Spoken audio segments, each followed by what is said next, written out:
Happy Thanksgiving. Merry Christmas. Happy New Year. You can now play Christmas music. What? Now that Thanksgiving's over, we can move on. I don't need your permission to tell me what to do. That's not Christmas music. You are playing it. That's true. Hey, we're going to talk about the Supreme Court decision. Oh, ACB, RGB, ACB. It's been called the ACB decision, actually. Well, okay, she kind of tilted a particular way that leaned. She certainly did. Hey, guys, thank you for joining Across Politic on the Fight Laugh Feast Network. Good to be with you guys. I'm ready for Christmas. You guys ready for Christmas? You keep bringing that up. Yeah. No, because you're going to wear that I was ready for Christmas actually suit. 3 weeks ago. Yeah. He's going to put on that green Merry Christmas suit. Oh, I didn't I remind get you. to pull out my Christmas stuff. Oh, no. Hey, guys, for the next 150 club subscribers that subscribe at $25 or more, we actually got this sweet Kodiak Fight Laugh Feast tumbler coming in. Where's it at? And they're shipping it here, and so we'll ship it out in December. The next, what'd you say? The next 150. 150 club subscribers that subscribe. And if you're a current subscriber, you can just, if you bump up 25 or more, then you get one of these tumblers. They're Kodiak. They're nice. Yeah. Kodiak brand. Fight Laugh Feast tumblers. Pretty excited about I've this. been waiting for these. Have you? So this is a limited edition. You've been talking about it for like 3 years. Yes. I'm like, we need to get these. Tumblers. These are amazing. Yes. And so we finally did. All right. Well, now's a good time to join. Yeah, make sure you guys download the app. Okay. It's a good place. Actually, you can be live streaming in the app right now. Okay. So we actually live stream all our shows inside the app, so you can pull it up. You can cast it to your. And you get the daily news brief every morning. Yep. Inside the app. And of course, Mark Dewey and the bullpen. That's in right. the app and all that stuff. All that stuff. The app is the place to go. In fact, I need to we need to do more push notifications out for the app and communicate better there. Cool. We'll have to talk about that later. That's a business meeting. We'll have to talk about that later. Yeah. You start having business meetings in the middle of the show. Yeah. Just now I think about it. Don't forget to buy Pastor Toby's marriage book. Marriage.com is it right? Marriage.com is the website, but the book title is No Mere Mortals. Someone already took that, I guess, domain, I believe. I don't know. That's why. I assume he ended up there. Hey, it's a hard book. It's a hard book. It's Canon Press's first hard book copy. How'd that happen? Wait. You don't even have a hard book from Canon Press yet, do you? I forget. They've done hardbacks before. Okay. Yeah. I think they've done. Yeah, even Jellyfish was a hardback initially. Okay. Yeah. He was. Then why did they tell me that? It might have been the first nonfiction. I don't know. Well, yeah, maybe that's what he said. Nonfiction. I don't know. Because I think Jesse said the first is something, and I announced it on the stage at the Fight Laugh Feast conference. Well, something. Well, is your book also the audio book? Got audio version of this as well? It's in the works. It's in the works. Okay. I've been a little bit slow. Okay. But the audio is not hard copy. But you will be able to get inside the new Canon Press app. It's going to be in the new Canon Press app. If you haven't downloaded that you really need to do that. Is cool. It's free right now for a month. Right. Yeah. And you get all the Canon treasure. Audio books, and conferences that go back to the 90s that we've been talking about. I really like it because I've been pushing for a long time the history conferences that you guys did? 96. Where basically everything that's happening now was called back then. And all we had to do was listen. It was a prophetic conference, not a history. Pretty much. It's a charismatic. I'm like, see, I told you prophecy exists. Go get the Canon Press app. There is Chocolate Knox Picks if you want to get all those. There's a Chocolate Knox Picks on there. And it has all those conferences in there. It's basically like your tool chest of what you need right now to understand where we're at. He comes in here and he's like, guys, did you remember this talk? Fascinating. 1996. They said this was going to happen. I was a baby then. Well, thank you. That's right. Actually, I want to shout out Daniel Aaron Spratt was the one who put me on. He's like, have you seen these? I was like, no one ever talks about these. Yeah. So Anyways, get the app, get that. Canon Press. Well, I hope everyone had a good Thanksgiving. These propaganda videos. We were trying to have a good Thanksgiving. Just about ruin my Thanksgiving. You're sending these out. Text messages. And I'm like sending Toby and Nice. Have you seen this video yet? Like, this one's from our governor here in Idaho. Oh, gooey. You might be thinking, why should I wear a mask? COVID-19 won't affect me. But what about Doctor. She is one of the only people your mom has seen in months. Nurse. He's doing all he can to protect his business and his employees. She wants to protect herself, her customers, and her family. We get it. Masks can be uncomfortable. Cloth mask. And we aren't used to wearing them as we go about our daily lives. Cloth mask. But they help to keep you, the people you interact with, and their loved ones safe. So if you won't wear a mask to protect yourself, do it for them. Do your part. Do your part. Do your part. Do your part. Do your part. Learn more at one.idaho.gov. All right, now our Your neighbor. lion, dog, face, pony shoulder. Exactly. Now our neighbor to the west of us, this is Governor Inslee, incompetent Inslee, his propaganda video. COVID-19 can find you here. Wow. When you're just trying to celebrate. It can find you here. That's sad. When you're with your closest friends. Your birthday party. That's even Or sadder. even here. Thanksgiving. When you're spending time with family. Wear a mask. Stay 6 feet apart. Don't host gatherings, even in your own home. Protect the people you love. What's wrong with you people? Exactly. Unbelievable. This is a dangerous ad. Right. This is extremely It's reckless. dangerous. It's irresponsible. But I'm trying to figure out, like, first of all, there's a few things that hit me. Whenever we make propaganda videos, everybody hates them. And everybody's talking about how horrible they are. When we? Yeah, like Who's when we? conservatives. Oh, Conservatives make a propaganda video, and they do really good jobs at it. Trump had a really good, and it's usually fairly true. Yeah.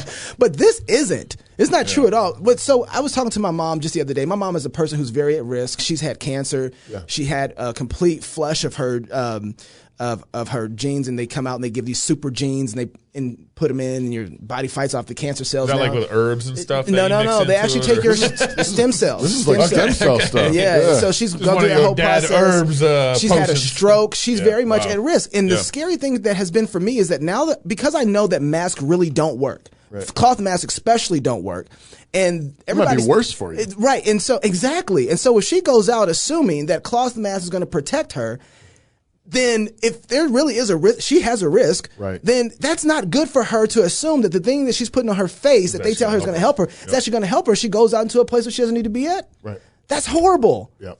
That's horrible. Yeah. And So we played this video on the show before where it actually talks about and outlines kind of the science behind cloth masks. Actual peer-reviewed studies. Well, a randomized peer-reviewed study published in the BMJ looked at the efficacy of masks to prevent viral infection in hospital healthcare workers in 15 different hospitals. The participants were randomized into 3 groups. One group wore medical masks at all time on their work shift. A second group wore cloth masks at all time on their shift. And a third group, the control group, was allowed general practice, which included occasionally wearing a mask or not wearing a mask at all. Here's what the study found. A percentage of healthcare workers in all groups contracted infections, but the participants wearing cloth masks had significantly higher rates of infections than the participants wearing surgical masks. In fact, healthcare workers wearing cloth masks were 13 times more likely to experience viral type infections than those wearing medical masks. Now, here's what's even more shocking about the study.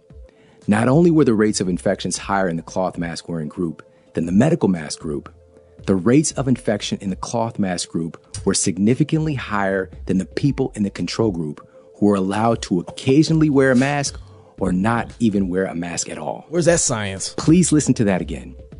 This real-world setting, peer-reviewed study found that you are more likely to contract a viral infection by excessively wearing a cloth mask than not strictly wearing a mask or wearing no mask at all. This is not to say that a mask cannot be helpful in acute situations, but being advised to wear a cloth face mask could be outright dangerous. The researchers found that the penetration of cloth masks by particles was almost 97%, and medical masks about 44%. The medical masks didn't do particularly well, but the performance of the cloth masks were absolutely horrendous. The scientists in the study collected enough data to conclude that the wearing of a cloth mask can potentially increase your risk of getting sick. But the question is, why? The researchers stated that, quote, moisture retention and poor filtration may result in increased risk of infection with cloth masks, and that cloth masks should not be recommended, end quote. The data shows that the cloth mask material actually creates a reservoir for pathogen growth, a wet, trapped environment where your own microbes, as well as pathogens from the environment around you, increasingly stick to the mask and colonize. Where in the natural world, your droplets would be diluted into the air. You are, in essence, creating a wet microhabitat on your face that can make it even better at collecting other people's microbes on it. A fiber-based Petri dish. Yes. Exactly. Colonizing on your face. What could go wrong? TheModelHealthShow.com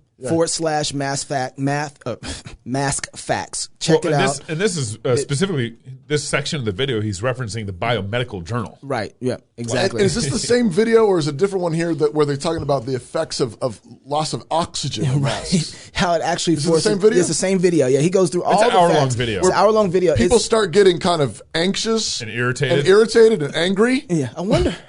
Does it? And guess what? Turning people into a bunch of Karens out there. You have these people running around driving with their masks on. What could go wrong? What could go wrong? Did you see a Babylon Bee announce that Time Magazine's Person of the Year is Karen? Okay, that's that. I think that's on Not the Bee. Was that no, I don't know. I'm confused now. The thing that scares me about this, I don't think that we take this information and go the other way, where we say, oh, maybe we shouldn't have people with masks. Cloth masks especially on. The science doesn't get better for N95 and medical masks, by the way.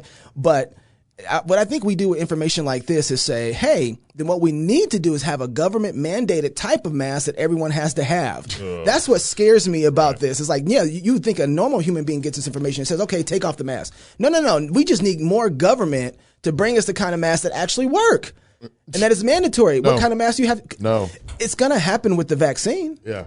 A few days ago, Johns Hopkins published a study that said that basically the coronavirus deaths have not substantially increased all-cause mortality. Right. And then, 24 hours later, it was gone.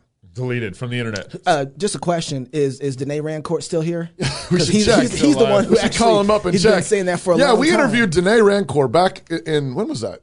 It was like April, May. April, May. Yeah. And he was the one that already saying, guys, all-cause mortality has no substantial increase. There is a spike in March, which he thinks was probably man-made. He thinks we sent a bunch of sick people to nursing homes, right? And there was really a spike. He thinks it was that was man-made, right? But in terms of actual all-cause mortality, total deaths.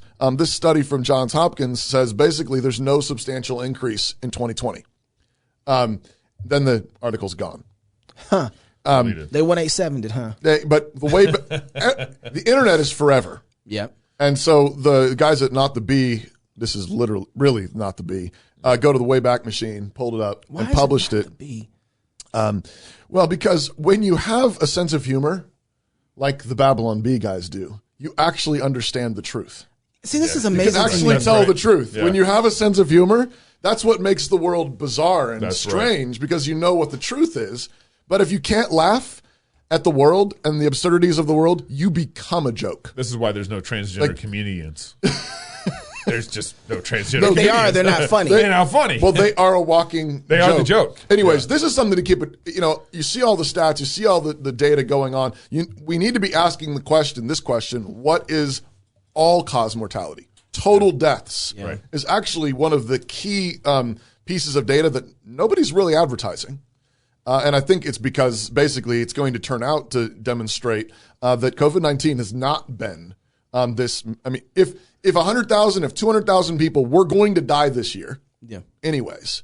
But now, and one of the things in the article that got pulled was this gal, I forget her name. She analyzed, so ordinarily cardiovascular disease and heart disease are the leading causes of death. Yes. And basically, if you take COVID mortality, everything has been coded with COVID, and then you go and you look at the heart disease and cardiovascular disease, turns out that basically the deaths by those causes roughly have decreased at the same rate at which COVID deaths have spiked. Huh.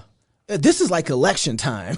Well, Biden, he's going up. Trump, he's going. How does? Well, in my mentions, I shared the article, and several people were actually saying "Hey, that's because they were using the Dominion machines to count those COVID deaths." Juicing the numbers. I don't know. Well, did you guys see this in Idaho?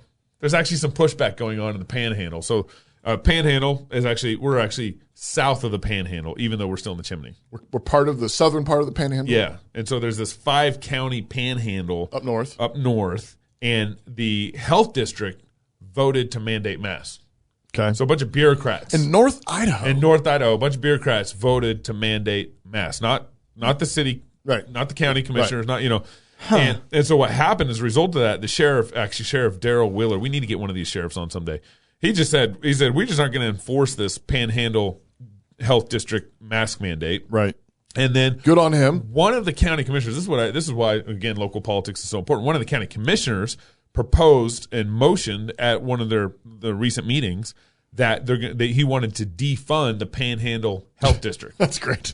So Bonners County commissioners, they give about $250,000 a year to the Panhandle Health District. Yeah. And now they're talking about actually defunding them, which they should. How do people in the health district get appointed? Like, how do you get there? They're not elected. I think we're all trying to figure that out right now. Where'd they come from? I mean, they're like self-appointed? Like, did they just invent this position? We are now your health mamas. Well, the director somehow gets hired, and then I'm sure the director from there hires everybody but there's in like the office. There's like a committee of some sort, right? Yeah, I don't know. All doom happens. This is where my local civics needs a committee. If they don't have any money anymore, it doesn't matter. Exactly. That's exactly right. It becomes a moot question. You have a job, but it don't really matter. I totally forgot this, but you remember the committee in the French Revolution was called the Committee for Public Safety? Yeah. Yes. That Robespierre ran? Yes. Oh, really? That decapitated like 20,000 people or whatever? Including Pierre eventually. Yeah, including him, including the chair of the committee. Peter Hitchens reminded us of that. I forgot. I totally forgot. That's funny. First of all, that should be enough to say committees, watch out. Committees, watch out. But then public safety, public health, that's where you say, Yeah. So just you mentioned Peter Hitchens, just a reminder, he mentioned, and he may have been talking about quoting Orwell, the purpose of propaganda, like the pieces you showed earlier, is not to persuade you of the truth of them.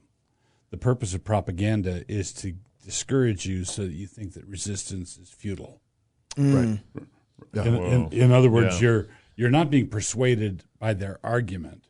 You're being persuaded by the fact that they've got control of the airwaves, and that's the official line. How do you beat that monster? How do I? No use. We can mutter about it. We can tell jokes to one another, but we're not going to be able to overthrow that narrative. We're supposed to actually be afraid. It's to make us afraid. Right. So what's the first thing you should do when you see propaganda like that? Put your foot through the side of it. Make fun of it. Yeah. And it's make jokes about it publicly. Yeah. Right. Mock it. Do the thing they say you must not do. Right. And do it loud and proud. Right. We're going to talk a little bit more about that coming up next segment, No Quarter November. I can't wait to jump into that. Yeah. So if you want to get all these articles and everything, if you have the app, you can download the app. All these articles are inside the notes, so you guys can go right directly to them and read these for yourself. So download the app in this break. We're coming back. No Quarter November with Pastor Doug Wilson. You don't want to miss that. More Cross Politic coming up next. You didn't even introduce him when we started the show. Everybody knows who he is. Everyone knows. They're like, who are those guys next to him? So in 2016, we found out that our youngest son, Asher, had cancer. And I will just never forget crying in the lobby of the hospital on the phone with the Samaritan Ministries person on the other end who was, who ended the call saying, let's just pray about this. When it does hit you and you really wonder what's going to happen, it worked. It continues to be affordable, it works, and it pays the bills.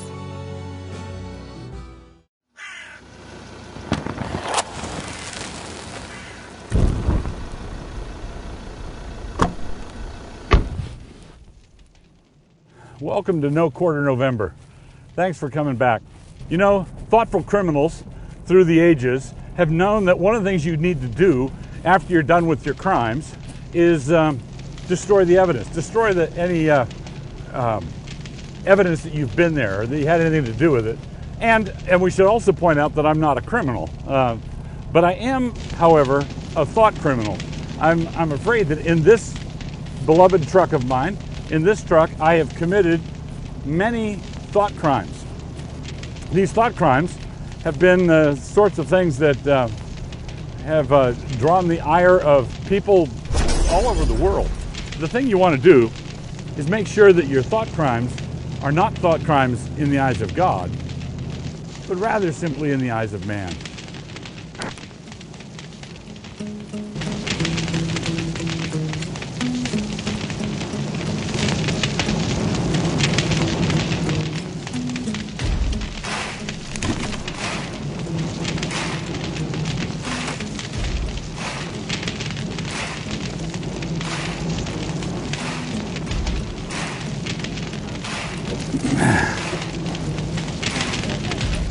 So then, you don't want to be guilty of thought crimes as far as God is concerned. You want to be approved by God. But you do want to be guilty of thought crimes, the kind of thought crimes that Amazon and Facebook and Twitter and all our thought leaders, thought cattle prodders, thought regulators approve of.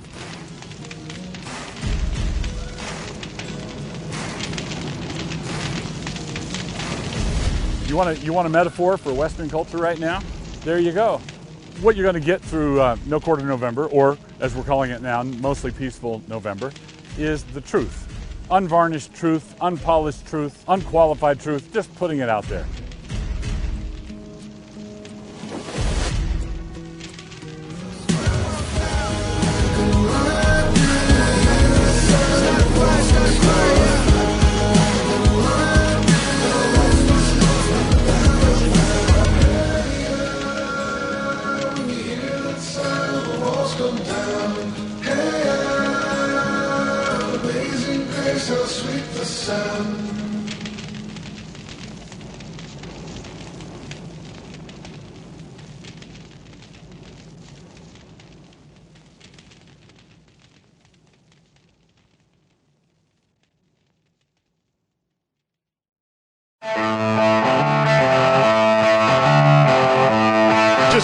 Just burned your truck.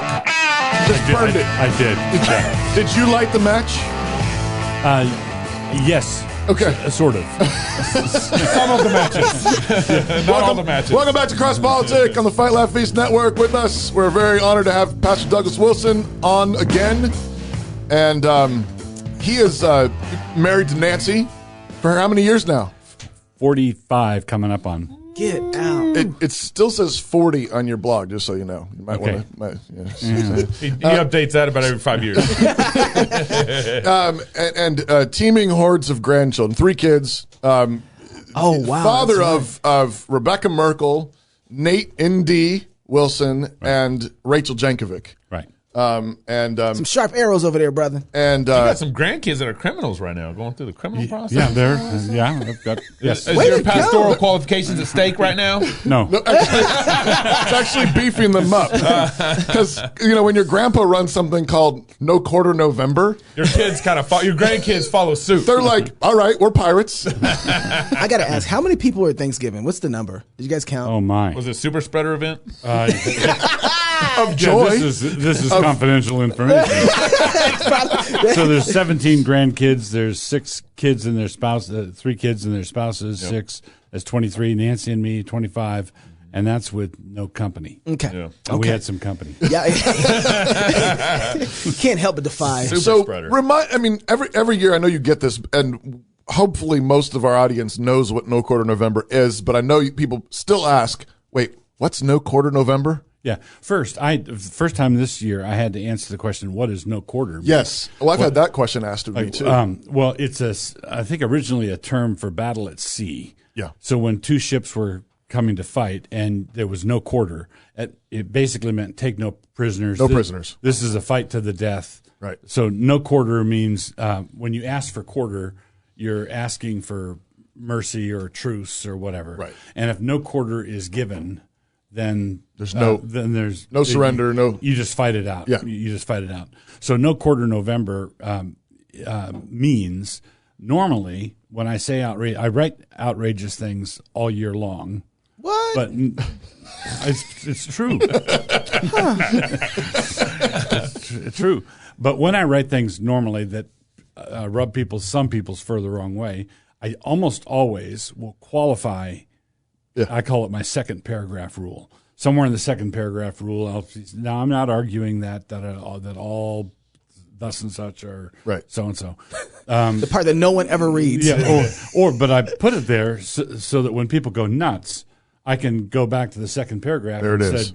Said, what do you mean I said that right. all women are this way? I'd said in the second paragraph, I'm not saying that. So I generally try to embed qualifications in the piece for all the good it does, but I generally do that. And then a few years ago, we decided, well, let's just skip doing that part for a month. Yeah. And so no quarter November, you just tell the truth the way you see it with no hedging or qualifying or explaining or anticipating. You just say what you think. Yeah. And so that's what no quarter is. So how's it gone this year? This is your third year running or fourth? This is the third year. Okay. And what's the return so far? We're about the end of November. So the first year we burned a couch. The second year we burned a field. Third year we burned my truck. Yeah. It was a good truck. Is the house next? What's going on? Well, that's that's kind of the problem. We've got a challenge. We've got a challenge for next year. Well, Biden's going to be president, so maybe you might give you something to work with. We'll see. Hey, we saw your most recent article, "Coming Classical Christian Downgrade." Yes, and looked like you were starting something on fire there. Yes, I'm concerned about the acceptance in certain quarters of the classical Christian school movement, which is a very promising movement. Right. Very. I've been involved in that up to my neck for forever. But there has been a quiet, surreptitious acceptance in some quarters of materials that accommodate or are accommodating to theistic evolution, which I think is the death knell of everything. Right. And I'm not talking about differences between creationists or even about the age of the cosmos. Okay. I'm talking about common descent from a common ancestor. Yeah. And I'm talking about methodological naturalism. Right. Where you assume there is no God. When we're doing science, we have to assume there is no God. You can't look for intelligent design. You can't look for purpose, or you've got to be a methodological naturalist. And Biologos is an organization devoted to theistic evolution, and they have endorsed Novare science curriculum, which a number of classical Christian schools have started to use. Okay. So that's what that was about. Why is theistic evolution the death knell of everything? If somebody says, but God's behind it, so why does it matter? Well, there are multiple lines of argument. I'll just give you two. One is if you lose the first Adam, if you lose a historic Adam, you lose the second Adam.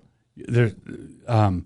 Christ is the one who delivers us from the mess that the first Adam got us into. Right.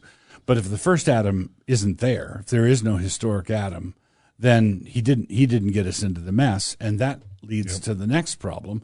Multiple times in Genesis 1, God says he created the world. It was very good. It was very good. It was very good. The reason people want along an old Earth is on planet Earth is because of all the fossil bones. Right. Well, fossil graveyards are graveyards. Right. Millions and millions of sentient beings who struggled, suffered, and died. Right. Now, theistic evolution has to have all that suffering, bloodshed, death, nature red in tooth and claw prior to any rebellion or sin on man's part. And God has to be looking down on that, beaming. Right. Behold, it was very good. It was very good. And all his animals are dying. Yeah, millions of years of suffering. Right. And behold, it's very good, very good, very good. Well, all of a sudden, death is no longer an enemy. Right. Right. So, in fact, death actually is what got him there. Right. So in theistic evolution, death produces Adam. Right. In biblical theology, Adam produces death. Right. Adam introduces death into the world. Right. As opposed to theistic evolution, where death introduces Adam into the world. Yeah. Which means that there's nothing really wrong with death. Yeah. There's nothing broken. Right. So an Orthodox Christian can look at the world and say, man, who broke this place? This place is broken. Right. Yeah. But the theistic evolutionist can't really say that the world is broken. Well, if the world's not broken, why do we need a savior? Right. That's right. Yeah. Boy, there's a whole bunch of strains that come out of that too. Oh, that's a mess. Yeah. If God didn't create the world in 6 days, then how do we know that Jesus died and rose in 3 days? Right. Well, what is a man? Was it a 24-hour day? Yeah, right. What is a man? What is a woman? Just the basic importance of manhood and womanhood is out the door. And we live in an age of compromise. Right. So we live in an age when the pressure is going to be on Christians to become respectable. Yeah. Play the game, go along. Right. And classical Christian schools, at their best, equip students to stand up to the idolatries of the age. Right. And you can't do that by capitulating to one of the central idols of the age. And if God used evolution for millions and millions of years to produce the human race in its current form, there's no real reason why he couldn't change the human race. Right. You know, why can't we have 50 genders in 50 million years? Right. Maybe that's what God's doing. All right, so I just got word back from Ren that your most read article, blog post in No Corner November is the authority of a fraudulent election. Mm-hmm. So you believe? How'd that come up? Yeah. Talk about a segue. Your most read article. Yeah, exactly. Your most read article is the authority of the fraudulent election. No, I lost that bet. I thought it would have been women's ministry as pestilence. I just knew that one was going to be. I thought it was going to be pornography for cuckolds. Right. That was the one I thought. That was a good one too. Okay, well, let's start with the fraud election thing because we got to move on to all. I want to talk about all these, but let's talk. Do you want to hit that on Thursday? No. Let's talk about the election stuff. Okay. So Biden won. Well, what do you mean win? If you're talking about is he going to wind up in the White House? Well, maybe. Yeah. But if you said if we postulate a fair and free election with no cheating, who do I think garnered the most votes? I think Trump won it walking away. Yeah. Do you think he won the popular vote? Yeah. As well, not just the electoral vote. Yes, I think. Now, what evidence? Oh, hold on. Okay. Wait a second. I want evidence. Hold on, Gabe. He's on trial. He's not the lawyer here, but go ahead, Pastor. This is the thing. There's when people demand evidence, like you just did. Yeah, Gabe. I'm with you, Pastor. So there's two kinds of evidence, and people toggle back and forth between them, and it creates no end of confusion. Mm-hmm. There is if you find, for example, one of your party guests in the parlor with a knife in his back, that fact is suggestive. Mm-hmm. Right. Mm-hmm. To say the least. Who killed him? Right. So somebody died. Well, you have evidence. You have clear evidence that a murder occurred. Right. You don't have any evidence on who did it. Right. So if you want to send Murphy or the butler or whoever to jail for killing this guest, you don't have any evidence for who did it. Right. But you have plenty of evidence that it was done. Mm-hmm. Okay. Mm-hmm. Now, when people ask me, how can you, sitting in your cheap seats up there in Idaho, look at a national election that involves tens of millions of people and say, where's your evidence that this happened? Well, here's my evidence. Joe Biden, the somnolent Joe Biden, campaigned exactly like a man would campaign if he knew he didn't have to campaign. Oh, yeah.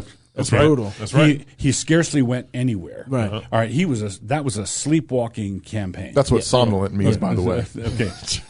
All right. Oh, sorry. I just interpreting the tongues. All right. So when Obama ran in 2008, Obama was at the top of his messianic rock star game. Absolutely. Right. Yes. He was going to cause the tides to recede. Yeah, it was hope and change. And there was, on the left, among the Democrats in the black population, there was genuine bona fide excitement. Yes, absolutely. Okay. They're making music videos about the dude. Yeah, it was amazing. So Obama won that election fair and square. Oh, yeah. Right. There's as far as we know. Yeah. So I'm not among those who say, oh, there had to have been cheating because my guy lost. Right. Right. It's not. So Obama won that election fair and square. Joe Biden, doing his sleepwalking campaign, outperformed Obama 2008 by 10 million votes. Yeah. Okay. And I'm sorry, water doesn't run uphill. I'm sorry, you can't campaign like that. You can't campaign like a dud and generate that kind of electoral excitement. Right. Unless you're a theistic evolutionist, then of course, can water can run uphill. So when you see the mail-in ballots and that whole setup, then does that change any of the way that you adjust this? Because mail-in ballots, that wasn't during Obama's time. Right, but that's totally record number of mail-in ballots. That's a whole new setup. So now you got a bunch of people who don't have to do anything. 10 million votes. Yeah, to get to vote in the election. Yeah, absolutely. You could have mail-in ballots. Could be the latest thing that caused the electorate to grow by that amount. Yep. And that's one possible thesis. Right. But that would do the same for both sides. Right. Well, depends on who's counting them. Well, no, but that's my point. So you introduce mail-in mail-in balloting at the last minute. You don't have the protocols and the safeties and the procedures. Yep. Right. You don't have them locked in, right? And you throw them into the middle of a campaign in a year like this. Right. You're just asking for fraud. You're just asking for trouble. So I'm not. Basically, what I'm saying is that from where I'm sitting, I have more than enough evidence to believe that there was fraud. There was dirty deeds in this election. But I don't think Murphy or anybody else ought to be sent to jail or any particular election overturned unless there's evidence that's displayed in a court that says this was stolen and it should go to the other guy, or this is such a dog's breakfast now that we can't tell who won, and so we don't certify the election, which would throw the election, if Georgia and Pennsylvania and Nevada did that, I think it would throw it into the election into the House of Representatives. So a little while ago, Eric Erickson tweeted, when you believe Dominion voter system stole the election or more people voted than were registered to vote, both of which are lies, you harm your ability to share the truth of the gospel because one who so easily embraces lies will be treated skeptically. Yeah. I don't know if he's talking about you, but... So... This is the problem, and I said this in one of the posts in November.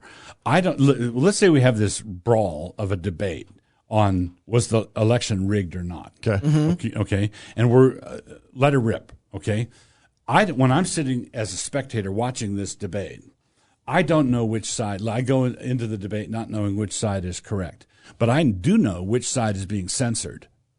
That's true. Okay, that's right. I do know, and I know that if Eric Erickson publishes or tweets a tweet like that, there is no chance at all that he's going to be censored by Twitter. Right. Okay. You're allowed to make that point. You're allowed to make that point. In other words, Eric Erickson is participating in a free and honest debate that his side is allowed to participate in. Yeah. If somebody comes, has an answer to Eric Erickson, and says no, Dominion. And here's some evidence. So this is what I believe in total depravity.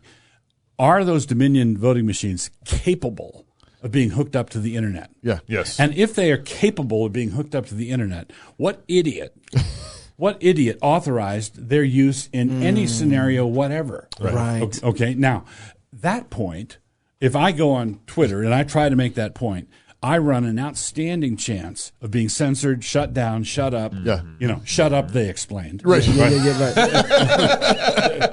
Right. Yeah. And Eric Erickson is as free as a bird. He thinks he's living in a free country because talking that way, he's still free to talk that way. Because his perspective is still allowed. You remember we interviewed Patrick Colbeck on election night. On election night, he was a former Republican candidate for governor in Michigan, and he was part of the poll watching situation team in Detroit, in Michigan. And he pointed out, he was telling us that hey, some of their voting machines are hooked up to the internet, and they shouldn't. And it was against the law for them to be hooked up to the internet during the voting process. Right. And the point I just want to know that all voting machines have no capacity to be hooked up to the internet. They ought not. They ought not to have. That is, and if you and you have to have safeguards and safeguards and safeguards.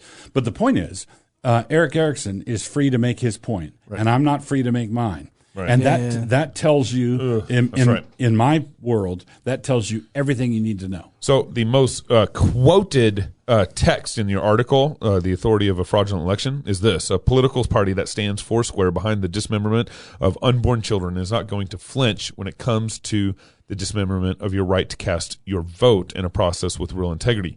And when it gets there, the corruption will be out in the open. Right. Wow. Well, we're not done yet.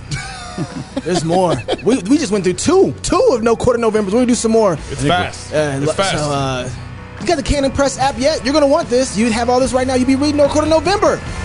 And the Cross Politic app, Fight Laugh Feast app. Go do that right now during the break. More Cross Politic coming up next. Hi, I'm Robert Borton, CEO of Classical Conversations. Our most precious commodity is time. No one has ever lied on their deathbed wishing they had spent more time making money. They all wish they had spent more time creating a legacy. Our modern education system steals that legacy, steals that time from our children. That's why I'm passionate about homeschooling. That's why at Classical Conversations we want to give you more time to create that legacy, follow your passions, and glorify God. Visit classicalconversations.com for more information. You really don't have any bourbon? Sorry, my fault. I need to get it. Listener just needs to help us out. I thought you said it was Christmas time. Yeah. I know. Come on. I know. My fault. It's eggnog. Hey, welcome back to Cross Politic. We're grateful to have Pastor Doug Wilson, pastor Christ Church, founder of Logos School, New St. Andrews, Canon Press, all kinds of other things, hundreds of books. Yes. No. Cross Politic is his media arm. Don't joke like that. A joke it's not funny. It's not funny. The article I thought from No Quarter November that we were going to take bets before the show, which article had the highest hits. I thought it was going to be pornography for cuckolds. Explain pornography for cuckolds. So there's a difference between pinup girls, like the kind of picture you could see painted on the nose of a bomber in World War II, or some risque sort of fold out. That's where, and not defending or justifying, lust is lust, and that's not a healthy thing. Still objectifying women and this kind of thing. Yeah, so you've got there's a problem there where you run afoul of what Jesus said to do. You're not supposed to be given over to lust, but but we think that porn is porn is porn is porn. Right. Doesn't hurt anybody. And we think that it's all the same. It's all the same. Right. But it's not. So pinup girls are far less debauched than pornography today. Pornography today, streaming porn, live action porn, is where you have a couple having sex. Right. Say. Now, what that creates is the user of the porn is in a position where there's a woman he finds desirable, and he's getting his kicks from seeing somebody else take her. Mm-hmm. Okay? So something's way more demented about that. So with the pinup girl, the man, oh, she's pretty or she's attractive or I'd like to marry someone like that. It's a straightforward if I can speak this way, an honest form of sin. Right. Yeah. Okay. Right. With pornography for cuckolds, it's like a pack of lions eating a wildebeest, and a line of hyenas off in the perimeter, looking at them devouring what they would like to devour. Right. And not getting any. And so the modern user of porn is in the position of that hyena, right? It's not. There's something that is very destructive of masculinity in that. Now, I'm not saying that the other form was healthy masculinity, but it was at least a temptation to masculinity. Yeah, and it might have actually, even with sin mixed in and bad motivations, driving them to actually get married and have a family. Right. Or wanting to be married, but this is actually in some way. You had another post, "Singleness is Affliction," this month, which I think is connected to all this. Correct. Where you have people who are remaining single for decades of their life, not even sure they're going to get married. Right. And surely a lot of that is tied into pornography. Yes, and I believe that some of it is the training of alpha males being trained to become beta males, being trained to become gamma males. Wow. Take a back seat. And so what we have is modern culture hates masculinity, and are trying to bribe it, cajole it, club it. That's right. Get it out of here. Can you trace alpha, beta, gamma for us? What do you mean by that? How is alpha pushing betas pushing gammas? It's the first three letters of the Greek alphabet. So alpha males are the take assertive, charge, assertive, take charge. Right. Toxic masculinity, the kind that runs into burning buildings to save people. You mean normal men? Yeah, men being men. Okay. Yeah. Right, men being men. And when men are men, there's the good ones and the bad ones. Right. You've got men who are masculine, who are good and decent, and men who are masculine, who are the heads of biker gangs. Yeah. But they're masculine. Okay. Both, whether good or bad. Okay. A beta male is sort of like that pajama boy guy who's used to sell the Obama coffee or whatever, Obamacare, or it was. Oh, that's right. Yeah. That's the beta male is. He's effeminate, soft. So effeminate, soft, quiet. Most evangelical pastors. If he takes a girl out, he's her best girlfriend ever. Right. And she's buying his dinner. Servant leader. Right. And then gamma males would be one step worse than that. Okay. What is that? I know. Well, I think we're there with the whole tranny thing, androgyny, metrosexual, where they're trying to erase masculinity entirely, where everybody is a girlfriend and everybody has a girlfriend. Could you connect for me the direct correlation between pornography and freedom? Yeah. Chesterton, I was talking about this earlier, and Chesterton, who saw a lot of things from the 19th century, said that free love is the first and most obvious bribe that can be offered to a slave. Right. All right. So the freedoms that the left is all about freedom, to smoke pot, to fornicate, to do whatever you want. Do meth now in Portland, Oregon. But all of the freedoms that the left wants me to have are freedoms that I could indulge in a 6x8 prison cell. That's right. Okay. Wow. I can read pornography in a prison cell. I can be sexually immoral in a prison cell. I can have drugs smuggled in a prison cell. Yeah. But the freedom that the conservatives want you to have is the freedom to start a family, move your family anywhere in the country you want, start a business, keep the money that you make in the business, feed your family with it. In other words, it's freedom. Right. Real freedom. Alpha freedom. Yeah, as opposed to bribed, doped up slaves being told they're free. Yeah. So in Aldous Huxley's Brave New World, there's two dystopic visions. There's 1984, the boot stamping on a human face forever, and then there's Aldous Huxley's Brave New World, where the people are just drugged up with soma. They're just bribed. Right. They're bribed with sexual license, sexual freedom, drug freedom, yeah.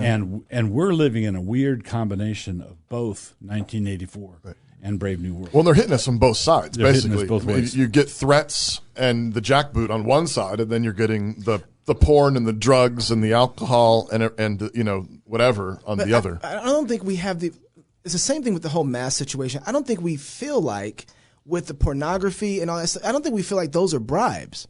Right.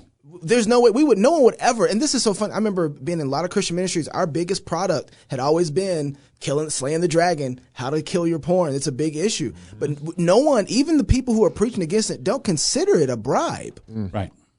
And so, no one. Why not? Yeah, that's what I'm at. Why don't we see that as a bribe? Is it because of the way that it's offered to us? Yeah. Basically, we think that the world is out there and the world's being worldly, and there's certain things that God doesn't want you to look at or touch. So you've got this array out there. Yeah. And so the good Christian people are saying, we're going to teach young men not to touch that and not look there. And so right. But there's a struggle going on. There's a battle going on. Yeah. And we're right in the incident at Baal Peor, where in the wilderness. In the wilderness, where the Israelite men were seduced by the Canaanite women. Right. Right. It's not just, I met an attractive girl and I like her. There's a strategy going on. Right.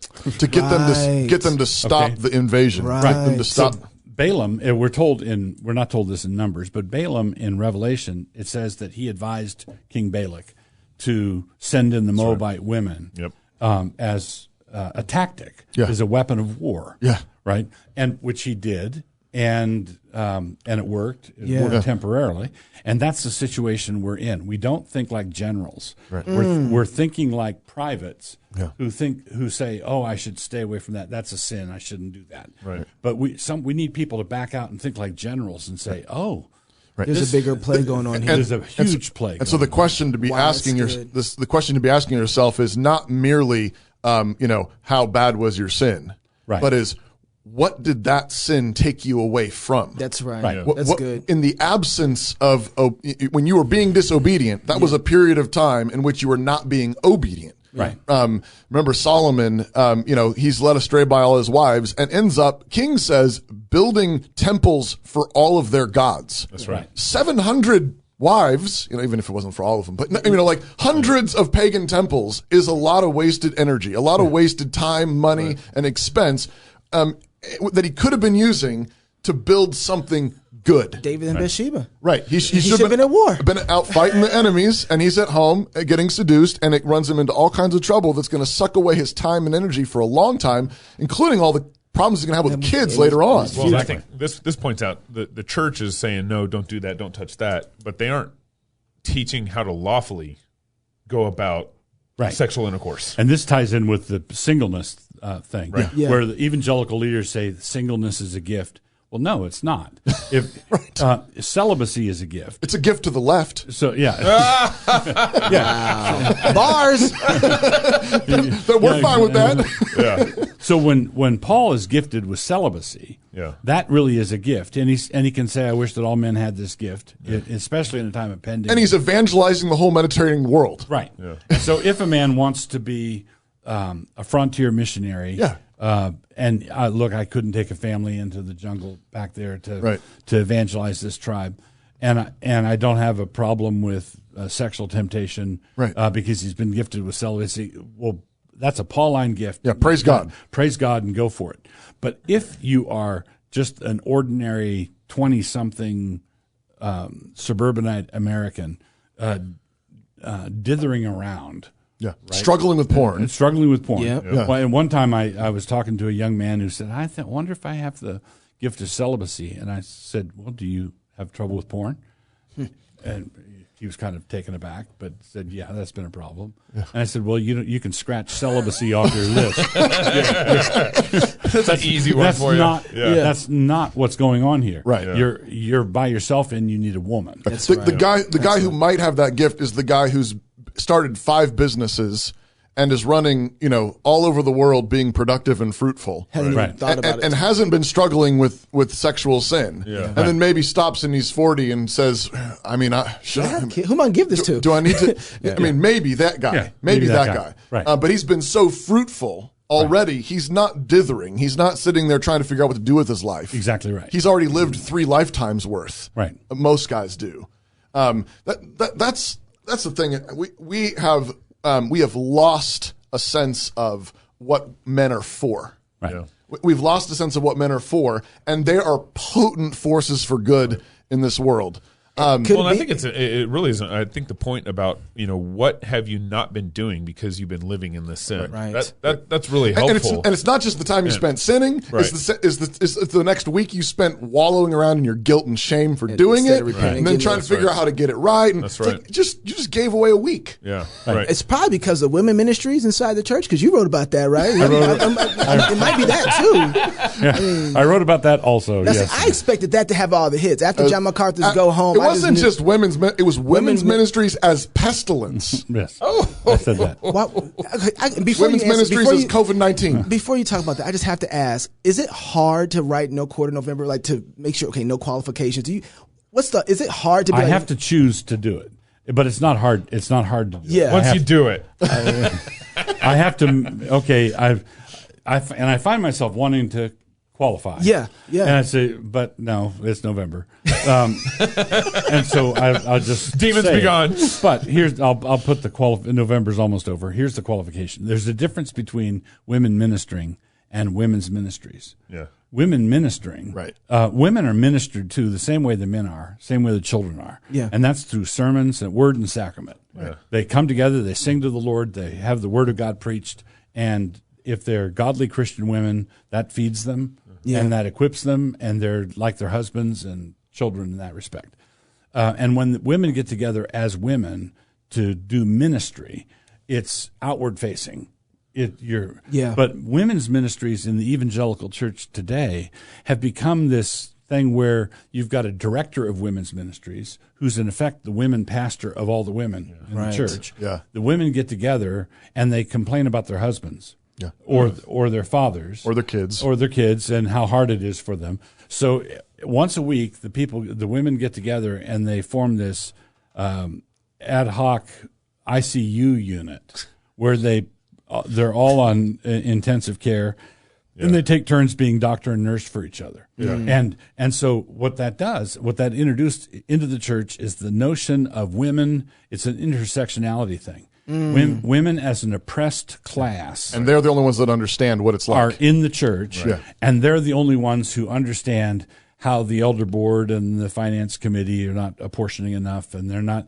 And their husbands are a problem. It's kind of like wearing face masks all day long with a petri dish growing on your face. Yeah, you're just asking for trouble. And so women's ministries in many evangelical churches are a seedbed of discontent and grumbling. Yeah.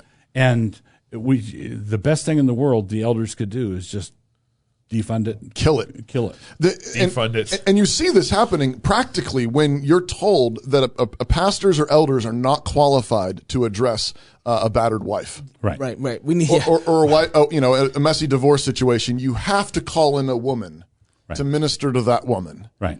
And because you are a man. Right. And even though you're the pastor, you're not qualified because you don't understand. So that's intersectionality. We've had that in the church for a long time before it's become popular, though. It's almost like we've birthed that and say, hey, world, here goes your model. It's almost like they followed us. Yeah. Pastor, I'm sorry, go ahead. I was going to say that. The church beta tested a lot of these bad ideas. Yeah. What has been the value of doing No Quarter November? Because the rest of the 11 months of the year, you're not writing like this. What's been the value of this? Well, people look forward to it all year. Yeah. It's become a thing. It's fun. And it's a great encouragement to. So, for example, I just got the stats on. About a year and a half ago, I started recording most of my blog posts. The blog posts. Toby kicked me in the ankle and said, "You really hated it." Yeah. And thank you. So it was about a year and a half ago, and we're just coming up on 2 million downloads. Wow. For those. And then No Quarter November, this last November, it was 260,000 downloads. And that's just the audio. That's not counting people who go to the computer and read it online or on a mobile device. So basically, it's a very effective way of getting the word out, and in some respects, breaking the embargo. Yeah. So we're here in Moscow. We're under something of an embargo. Our ministries must not be named, must not be retweeted, must not be Right. If you say Cross-Politic or Mablog or get you canceled at conferences, or Doug Wilson, that's the biggest one. Doug Wilson. That's the common theme. So you get yourself uninvited from conferences. Yeah.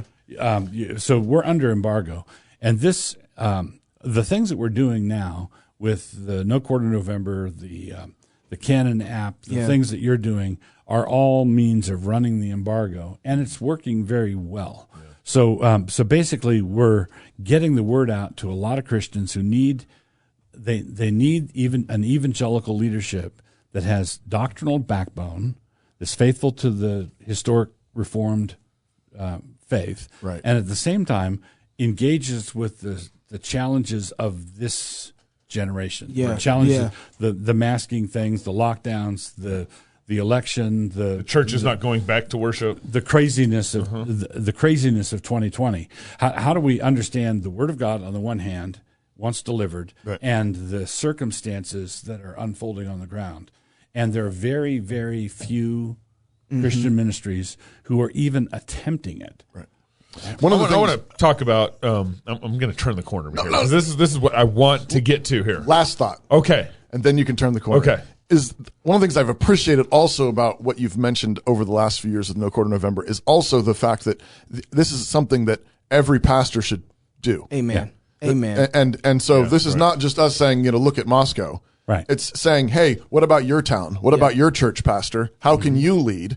And where do you need to, go catch fire and burn something? Cancel a women's ministry or whatever you need to do in order to be faithful. If you're an evangelical pastor and you're in the pulpit talking about safe spaces, you're making a bunch of your faithful people feel unsafe. Right. And if you get in the pulpit and you say, here's the Word of God, and this is what the Word of God says, and it would have said it had you never been born, if you and your troubles had never shown up, this is the truth of God. Right. That encircles people, that shepherds people. It encourages the faithful. That's true safety. Yeah, it is. Yeah. Okay. Right, turn the corner. I got my last one. I remember when we started Cross Politic 4 years ago, one of the questions that I've been kind of just can't escape my mind is, how did Nazi Germany get to the point where they got to? How did neighbors get to the point where not only they stopped shopping at their Jewish neighbors' stores, but then they started turning them in? Yeah. And then the pandemic hit. And you got your answer. And I kind of got my answer a little bit.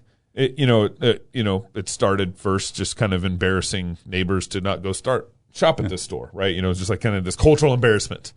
And then it got to eventually where they're kind of strong-arming each other to turn neighbors in, kind of thing. And looking at, I think the connection of your article on pornography and the cuckolds, and the connection to people wearing masks.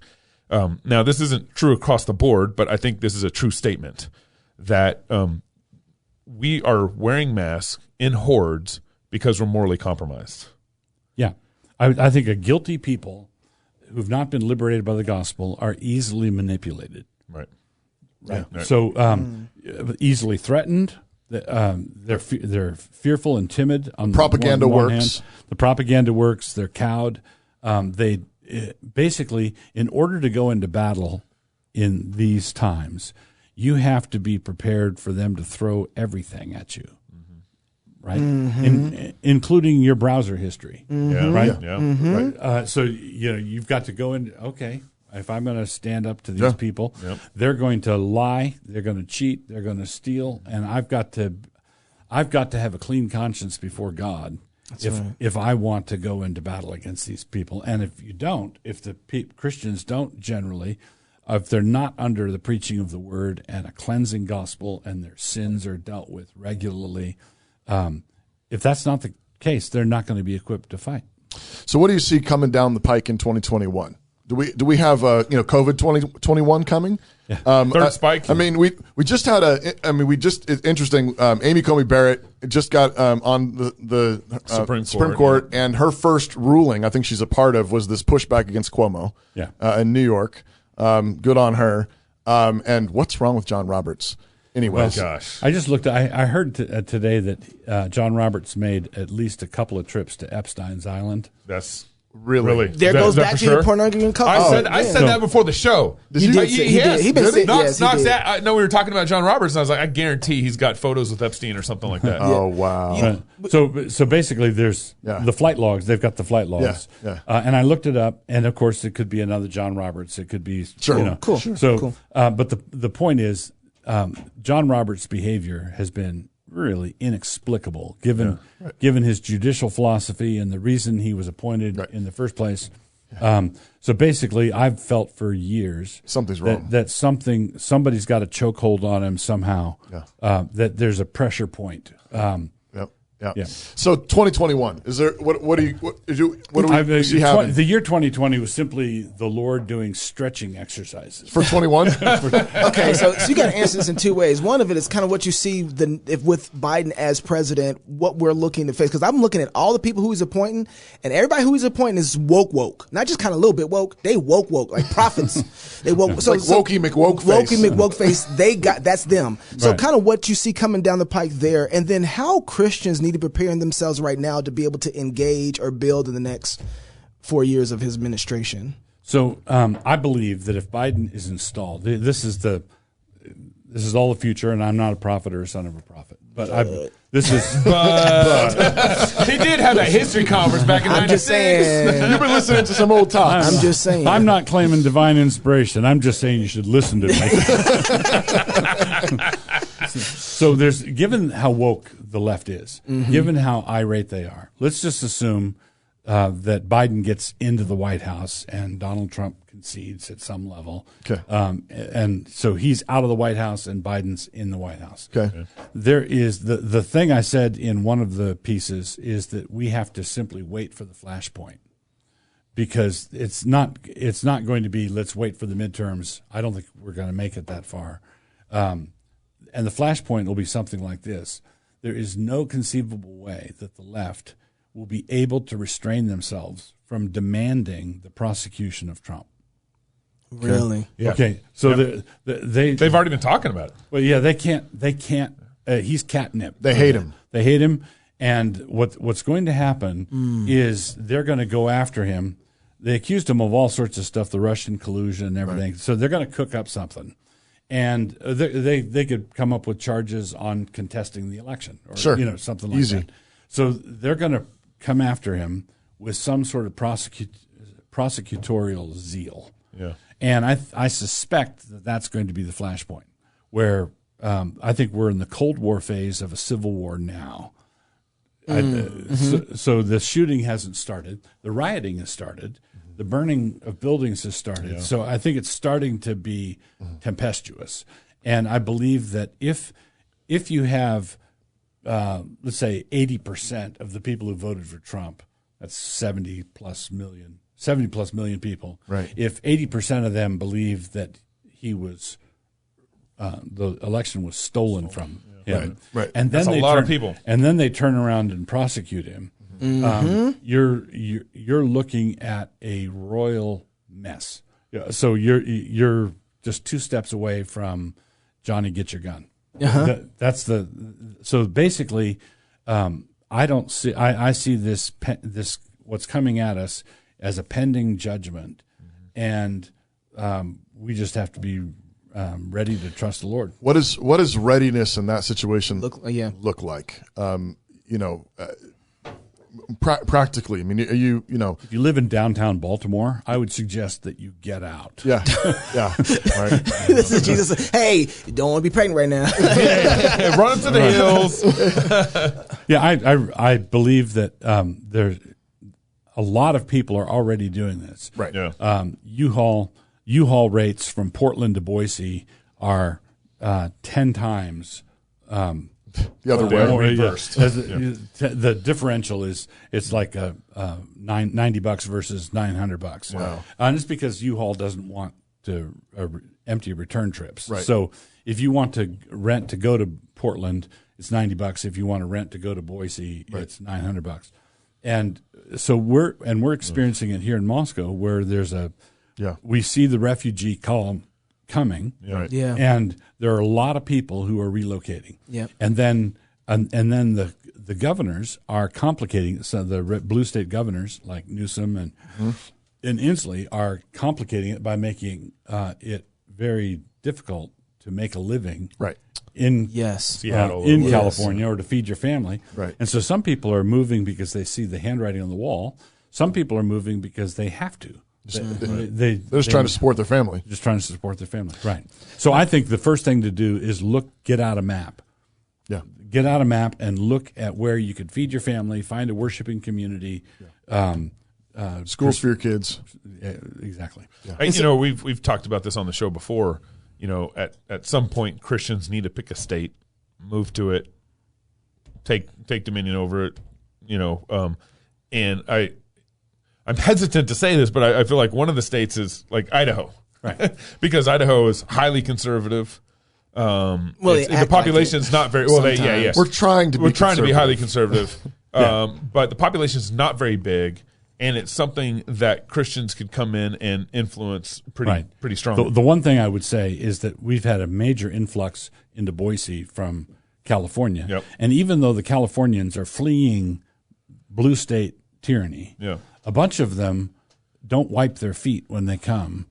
And so they're clean conservatives. They track in stuff. They know what they're fleeing, but they don't know all the little incremental things that led to that. They take for granted. And so they vote kind of Purple. So they vote kind of purple. Right. Or they turn Boise purple. So Right. Boise is a lot more friendly to liberalism than it used to be. Yes, it is. Like 30 years ago, it was just a big cow town. Right. And now it's starting to turn into something else. Thank you, California. And so I would encourage Christians who relocate to a place like Idaho to make sure that you spend some time in detox.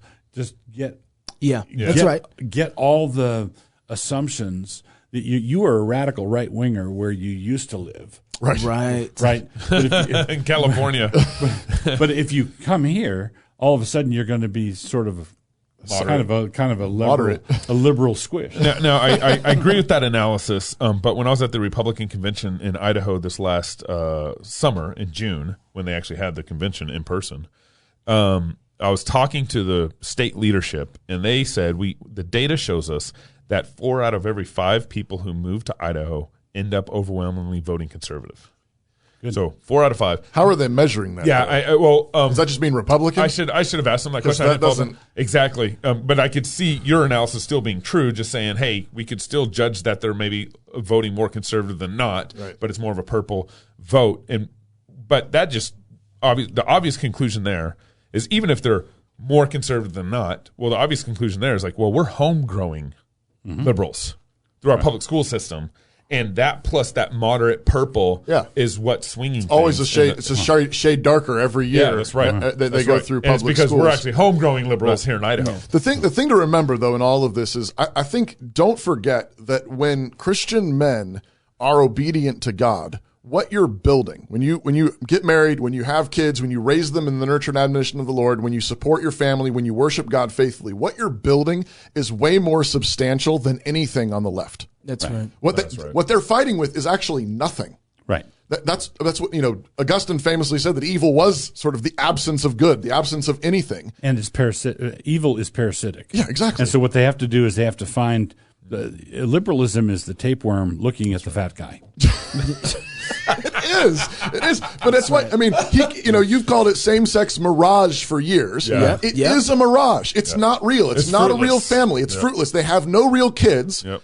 They have to adopt your kids. And what they're building is not real. It's entirely parasitic, but the thing that I think should give Christians real hope, it might be dark for a while, but you should recognize that when you obey God, what you're building is real. That's right. It is real. And it's way more substantial than anything that the left is throwing at you. That's right. And so we don't have deep reasons to fear because what we're building is real. Amen. Pastor, I could talk to you for probably another 2 hours because there's so much stuff I still want to work through. I'll ask you something after we get all done. But you got one more article before No Quarter November is over? Yeah, it should be one on Monday. One on Monday. Okay. Okay. All right. So then Look for it. So get the Canon Press app. Get those tops, chocolate Knox picks. There's No Quarter November merch now? There's hats and well, you didn't shirts. bring us any merch. And if you have the Fight Laugh Feast app, you can get all kinds of stuff on there, all the articles from earlier. If you're single, get married. If you're married, have kids. If you have kids, go baptize them. That's one of the ways to fight. Yeah. Love God with all your heart, soul, mind, and strength. Love your neighbor as yourself. Go fight, laugh, and feast. This is Cross Politics. Merry Christmas. Amen. Merry Christmas. Merry Christmas. I'm going to burn your little green thing. We got to get something else to wear. I don't like that thing.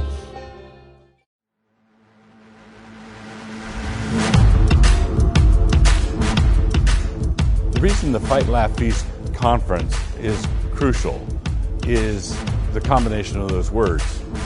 Christians need to learn how to fight, they need to learn how to laugh, they need to learn how to feast. The next Reformation, what will it look like? Probably a lot like what we're seeing here at this particular conference. We need to say what the prophets said and do what the prophets did. Jesus has said, every square inch is mine. We need to be more combative than we are. We need to be more cheerful than we are. And we need to be more given over to celebration. The joy of the Lord is our strength. As in all things, we start with the Word. We need to use our entire toolkit. And I think that a lot of Christians, there are certain tools that they haven't traditionally used. Jesus, when dealing with spiritually dangerous things, Jesus tells the truth in hard ways. He used a serrated edge. We're on a field of battle, and we fight until the king relieves us of duty. And if we have him with us, we really cannot lose. When we're fighting, We're singing, much like the Israelites as they sent their choir out in front to lead their armies into battle with song. The rules of engagement have got to be defined by the dictums of Christ. The world is asking all kinds of questions, and we've got the answers. We need to look like the church described in the scriptures, which is a church that despairs of its own competency and lays hold of the grace and the mercy of Christ. God put dragons in the world so that we could fight them, and we should fight dragons with shouts of joy. I want to hear flag clap peace on 3. 1, 2, 3.